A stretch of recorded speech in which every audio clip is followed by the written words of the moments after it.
I studied three-dimensional design at Manchester Metropolitan University, which is quite a broad course. You do all different kind of things: metalwork, jewellery, glasswork. I actually specialised in ceramics quite late in the course, so I ended up having this really intense 6 months, loads of support from the tutors, and that was really good. It all came together. From that, I had quite a lot of interest in my degree show and from the graduate shows that you get taken to in London. So I got some exhibition commitments. So to kind of deal with those, make new work, I rented a studio in the city centre of Manchester for around 6 months.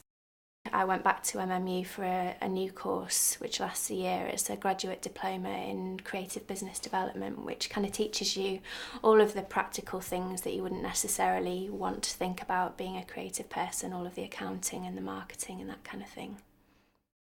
Okay, I'll show you a little bit of the decorative process that I use. One of the main ones is actually inlay, which is it's quite a labour-intensive way of putting decoration onto ceramics, but I really like it because it's quite spontaneous and it relates quite well to the way that I draw on paper, which is generally using a black fine liner pen. So I'd sort of scratch a drawing into the piece using something like a knife. And spray it with water a little bit to keep the dust down, because that's not very good for anyone.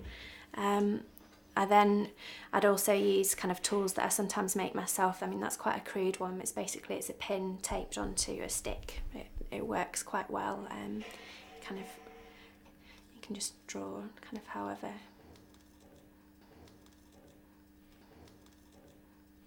you like, and then kind of brush the dust away and fill it in using a contrasting coloured slip, which would be coloured with either oxides or underglazes, something like that. You just paint it into the holes that you've left. Try and just fill up the hole so that even if it comes out over the top, so you're not going to have any gaps. And then scrape it away using a metal kidney, just very gently following the line of the pot. So it starts to look like that. After the first firing, the bisque firing, you'd sand it and polish it, and then it'd come up a lot more crisp. This one's been fired to about 12-20 degrees, and it comes up quite a crisp line. You can see on this piece, because it isn't glazed, there's little patches of glaze. You can see a different kind of texture in the inlaid clay to the rest of the surface, which is quite nice. The equipment I need to make my work, first off it'd be this mixer. Because I slip cast, I need to mix the liquid clay so that it's nice and smooth, and then to make sure it's smooth I'd sieve it. And then it gets poured into a plaster mould. These are very absorbent, so they just take all of the liquid out, and you're left with a piece that you can start to work on. And then obviously the most important thing is my kiln. The way that I wanted to work was very narrative-led and to do with illustration, really, and kind of putting ideas across in that way. There's something about ceramics that really lends itself to that. The different processes that you end up using, the layering and the way that you can work directly onto the surface is really nice. I can work quite quickly and quite spontaneously. The first thing that I would always do after I've cast and got the form together is the inlay. So that's scratched into the surface and then filled in with contrasting coloured clay and sanded and polished back.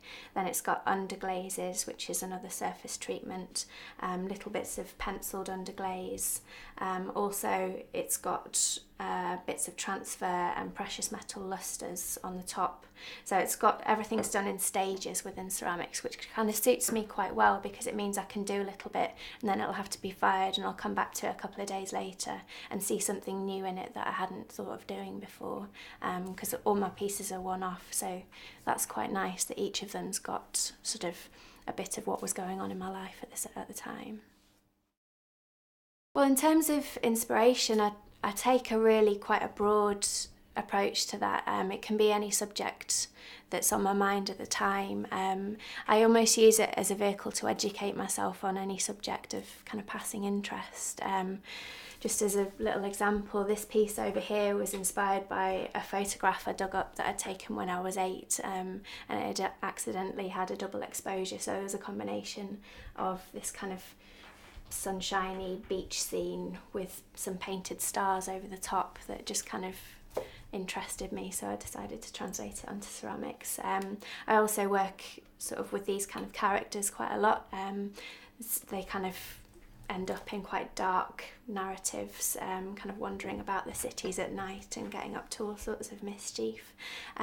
This piece over here is actually inspired by the journey to my mum's house in North Wales. It's a grounded ship called the Duke of Lancaster, which is just sitting there rotting. It's sitting in a field and it just looks so bizarre. I've always been fascinated by it, so kind of did a little bit more research, took a lot of photographs from the train and then just kind of translated that onto the surface, kind of lots of different details, lots of different ways of looking at it.